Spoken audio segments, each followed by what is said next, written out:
Food companies in North China's Tianjin have realized high-quality development and provided better products by embracing global markets and utilizing overseas resources. A local seasoning supplier has seen a surge in foreign orders since the beginning of this year, with the overall condiments output up 30% year-on-year.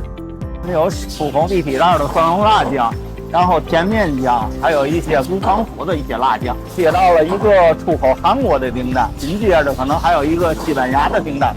老百姓的一些口味，然后做的一些针对性的产品。今年我们加大欧洲，包括中东市场的开拓力度，海外的一些个展会，今年都是要去参加的。今年争取呢，在调味品这块呢，出口的业务量翻一番。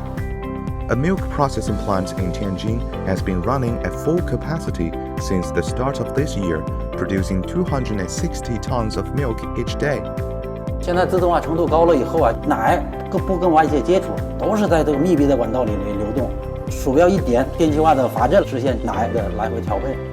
The company has built a cross-border industrial cluster integrating feed cultivation, pasture management, intelligent manufacturing, product distribution, and research and development.